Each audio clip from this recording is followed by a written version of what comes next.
You're tuned into Real Talk on WBOK 1230 AM, streaming live at www.wbok1230am. I am Rachel Graham, and you are listening to the new afternoon show, Real Talk. And this next panel is near and dear to my heart.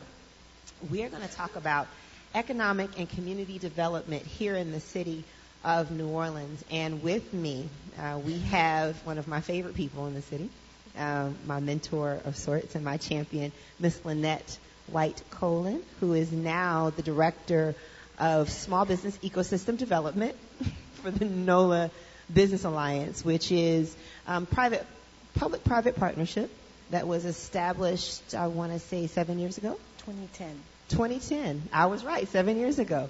Established 7 years ago to actually take on the responsibility for economic development for Orleans Parish, not regional as in GNOE, but specifically your tax dollars going to work to bring economic development and job growth to Orleans Parish. Sitting next to her is Julius Kimbrough Jr., who is the Executive Director of the Crescent City Community Land Trust.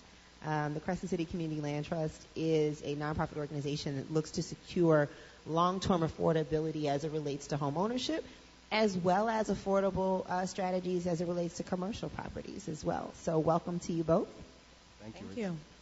Tell us, Lynnette, for the audience, we're going to start with you, because yours is a little bit lesser-known entity. There's a little misunderstanding, misinformation around what the NOLA Business Alliance does and its work as it relates specifically to the African-American community, because folks want to know. Okay. Well, that's actually my position in a nutshell. We brought on this work stream to look at the ecosystem and how it is responding to the needs of minority and women-owned businesses. Those are the businesses that are usually left behind, usually not included in the incubators, not in the tech space, and so not a lot of attention is being paid to those businesses.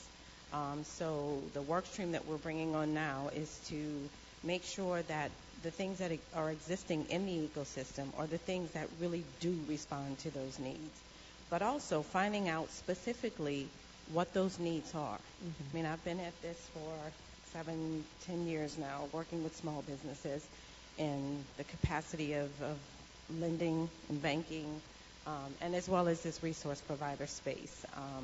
So, what we're doing now is connecting businesses to the resources that they really need, making sure the resources that exist are those that are really fulfilling the need to help these businesses grow, gain capacity, to be able to take on larger opportunities. And so one of the things that I am really excited about is that I am out talking to leaders of our anchor institutions, our larger corporates, big industry, big construction, to talk to them and educate them on the importance of an inclusive economy. That's kind of scary that you have to educate folks on the importance of an inclusive economy when you look at the demographics. So just to give you a little lead in, as there's a term that a lot of folks are familiar with that came from the 2011 book, Lord have mercy, 2011 book, Not in Our Lifetime, The Future of Black Politics, which was written by a political scientist, Michael C. Dawson. And he characterized post-Katrina New Orleans as smaller, richer, and whiter. And when you look at the numbers, it points to that. And one of the frustrating things for folks is that even though $140 billion, yes, billion with a B, $140 billion in federal and private funds, and that is a figure that's quoted by Michael Heck from GNOE, poured in both public, federal and private dollars is invested in this city. The wealth and income gaps are still the same. Let's talk about that. The city is smaller, so population decreased by 28%, and households decreased by 21%. There were, in fact, some losses in African-American population. So at one point, 67% of this population was African-American. Now 60% is African-American. When you look at income disparities, rich folks are making more. There's more wealthy people, but there's also more poverty-based people that are not making as much money. Rents are out of control. And so this conversation around small business is important because traditionally small black-owned businesses have a tendency to hire more African Americans, correct? Absolutely. So the work you're doing, kind of dig in a little bit deeper. You talk about these sectors and these industries. First, talk about the sectors that you all focus on as the Business Alliance. What are some of the industries that you all are focusing on? Well, in 2013, the Business Alliance, along with a broader section of the community, developed the Prosperity NOLA, the 5-year plan for New Orleans from 2013 to 2015. Right. They identified several different sectors: manufacturing, technology, bioinnovation, digital media, and retail. Right. And so manufacturing was largely being dealt with. Transportation is largely being dealt with by the public entities. And so the other 4 sectors was what the Business Alliance took on as their focus. And so the small business work stream is a new work stream that we've brought on just recently, in the last 5 months or so. But in those other sectors, we're looking at, digital media. These are the things that are coming. We can't stop that train. That's the future. Right. That's happening. Right. That's real. The state is offering a lot of incentives, right? So there are businesses that are relocating to New Orleans in that space. Right. It is creating jobs. And then we look at the retail sector. There is a lot of retail, that's being brought to New Orleans that wasn't here before. We're looking at some national chains that have located here, and there's a lot of other things on the horizon. And then we're looking at the bioinnovation space because we have this huge medical center here now. Right. And so we're looking at how do we get New Orleanians engaged in that bioinnovation space, as well as bringing in some of the other opportunities that what can be created that we don't specifically have here now. And traditionally, you look at support services as being one of those other spaces that small businesses can fill in. So if there are, maybe minority or majority-owned firms that do come in, you always try to link those small businesses in that space. Absolutely, right? And that's exactly what this small business work stream has been about, to make sure that there are opportunities at the larger scale that we can make sure that our small businesses, once they have the capacity, can walk into these larger opportunities. And so for me, I am looking to create bigger things than we've done before. There are contracts that are $20,000 and $30,000 to do landscaping, to do janitorial, but I want to look beyond that. Great. I want to look at much bigger scopes. I want to look at, minorities in IT. There are things that we have consultants in marketing and branding and all of those things. So those are the things that I'm looking at on the bigger corporate levels to bring in minorities to do those types of opportunities.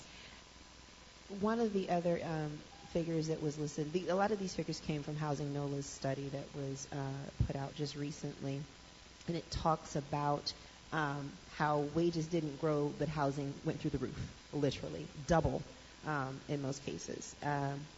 Julius, talk about the work of the Crescent City Community Land Trust as it relates to affordability. Sure. Thank you for having me, Rachel, and allowing me to represent Crescent City Community Land Trust. The Crescent City Community Land Trust, or CCCLT, is a nonprofit real estate development company, and we focus and function just like any other real estate development company in the city or in the country. We look for opportunities to develop housing, commercial space, apartments for rent. We are a nonprofit, and so that means in practice we look a lot like a traditional community development corporation, and there are many of those across the city. What sets us apart is our focus on permanent affordability and our focus on stewardship. The second thing, stewardship, means that when we provide housing or commercial space to a client, tenant, or homeowner, we stick with them in perpetuity for their tenure and the tenure of the organization. And so we seek to make sure that they are able to use that real estate and stay in it. So eviction prevention, if you want to call it that. We attempt to provide our business clients with consulting services to grow their businesses, homeowners, we try to help them stay in their homes and grow as families and as humans by providing educational opportunities. The second thing that distinctly sets us apart is permanent affordability. And that means that when we use subsidies to develop real estate, whether it be from a private source or a public source, those subsidies stay with the property forever. We do not cash out, if you will, on those subsidies. So when we produce a home, the subsidy that may go into making a home available to a family who makes 50% of area median income stays with the house. The homeowner, the family may choose to sell or move on. They will get a return on their investment in the property. But unlike the rest of the properties in the neighborhood, this house, the community land trust property, will be permanently affordable, and we will sell it to another qualifying family who meets the income criteria. As that applies to apartment buildings, we are currently developing the Pythian building in downtown New Orleans. 25 of the 69 units in that building are permanently affordable. And just to make the point, this is in contrast with the temporary affordability that's provided by some other developers and subsidies. The American Can and their plans to evict their subsidized tenants being the example in contrast to what we do at the CCCLT. I'm glad you brought that point up because a couple of things have been on the horizon as it relates to this conversation around permanent affordability and rental.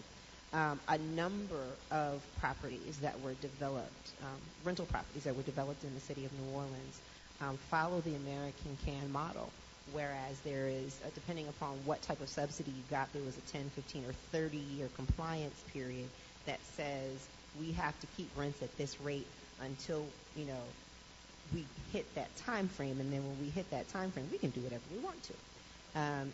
That's of concern, isn't it? Oh, it's a great concern.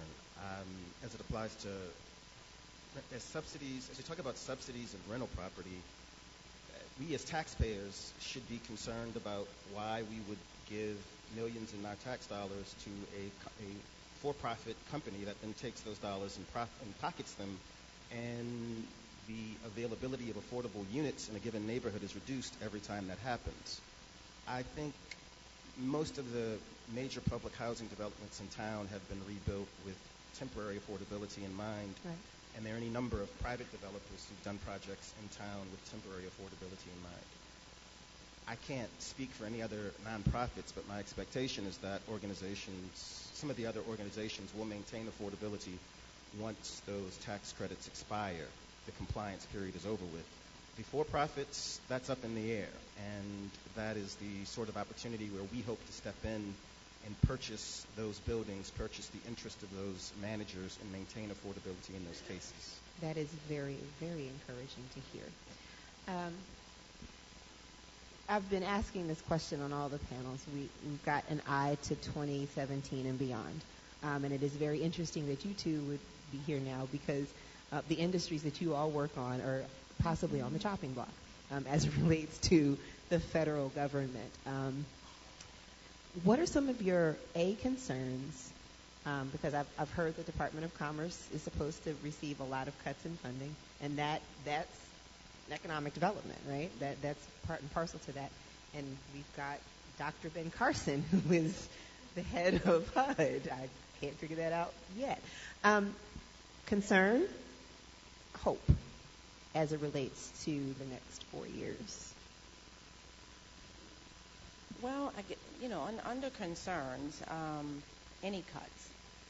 We're already, when America catches a cold, we get the flu.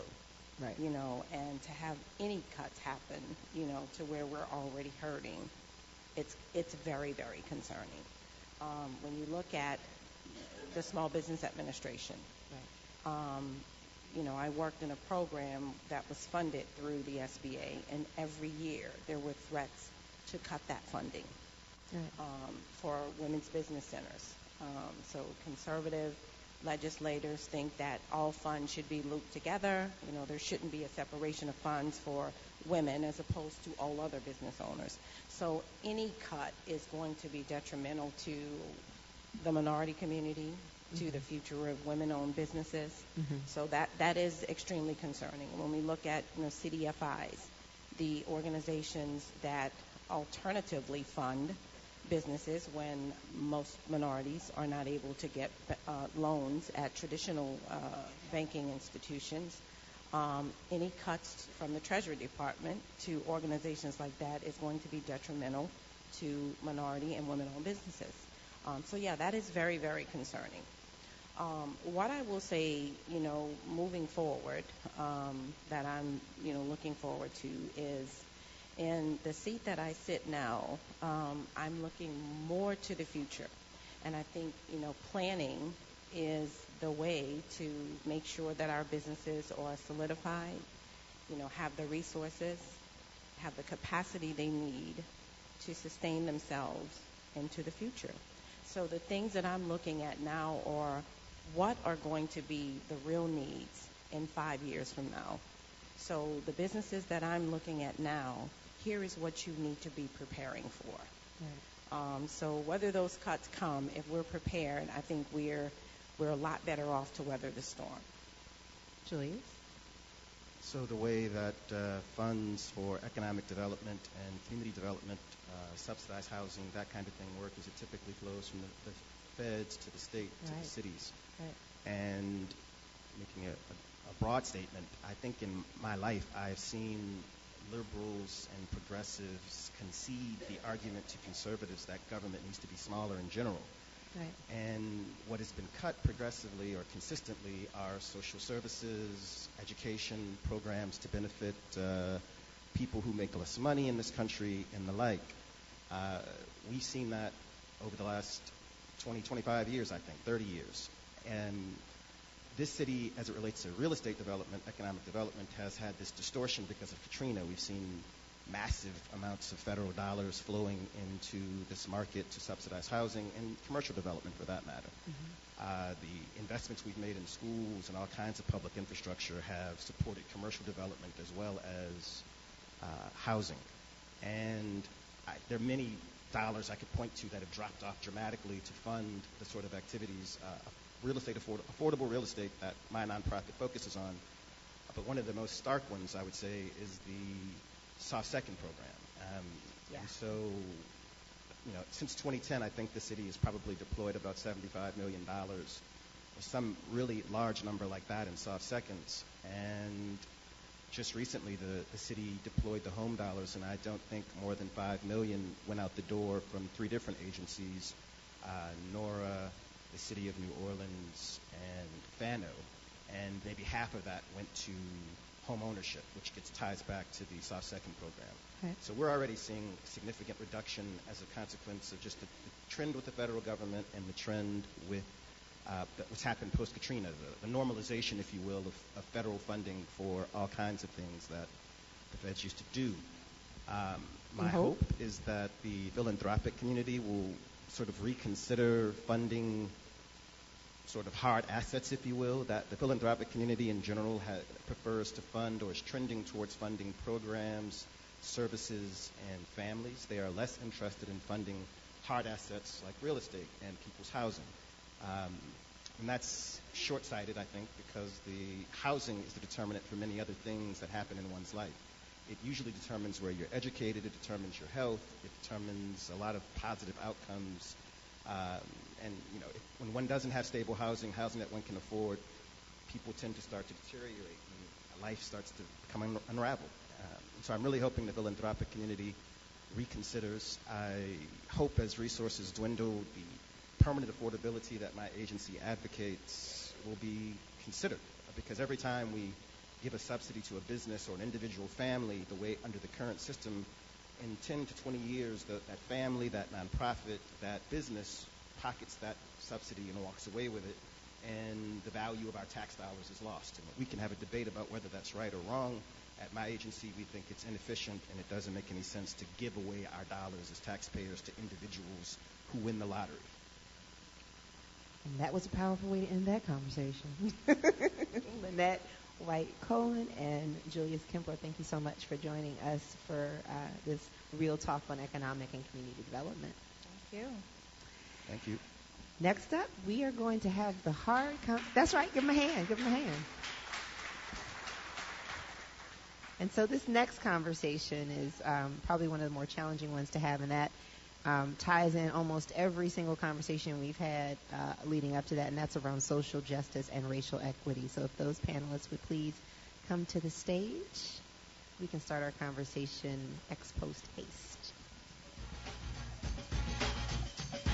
Real Talk.